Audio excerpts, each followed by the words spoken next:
26절입니다. 두려워하지 말라가 되어 있습니다.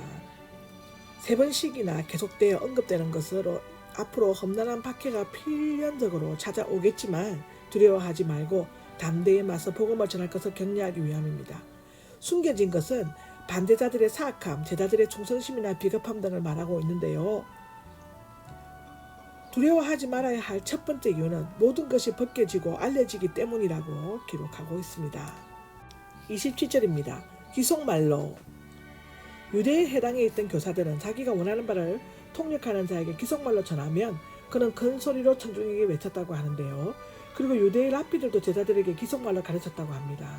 제자들은 예수님의 가르침을 어두운 데서 은밀하게 마치 기속으로 듣는 것처럼 받았다고 하는데 실제로 예수님은 될 수 있는 대로 숨기려고 하셨다고 기록되어 있습니다.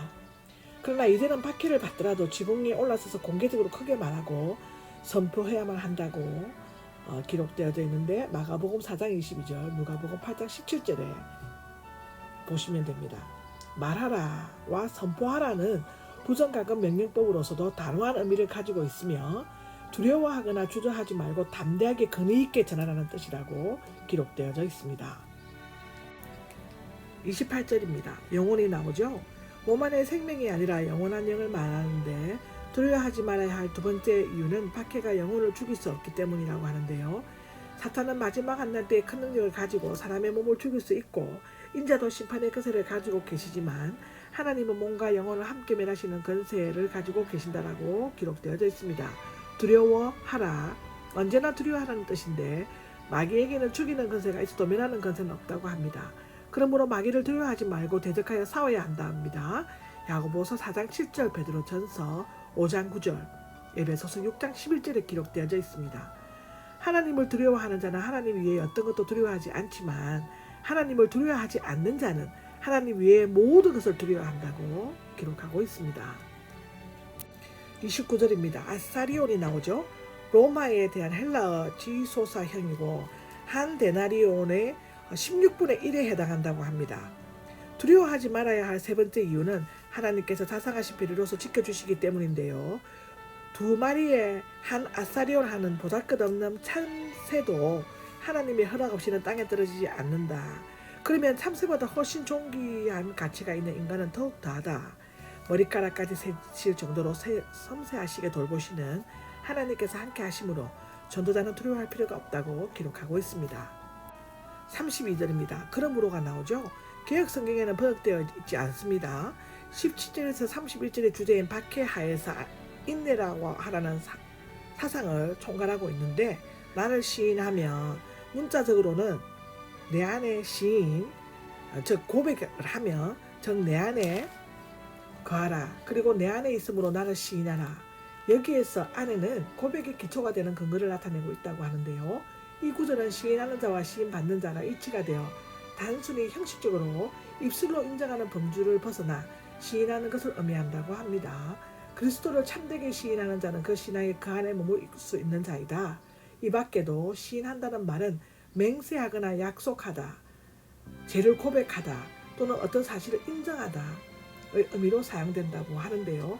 이 모든 것들이 성경에 나옵니다. 마태복음 14장 7절과 사도행전 7장 17절에도 나오고요. 죄를 고백하는 것은 요한일서 1장 9절에 나오고요.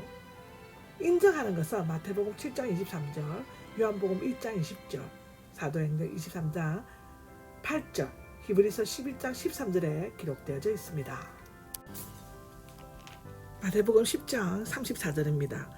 하늘에 계신 내 아버지가 나옵니다. 예수님 자신과 하나님과의 관계를 나타내며 비교로 우리 아버지 마태복음 6장 9절에도 나옵니다. 하나님의 위엄성과 근의 그리고 여기에서는 그의 충성된 모든 종들에 대한 부적인 배려를 암시하고 있습니다.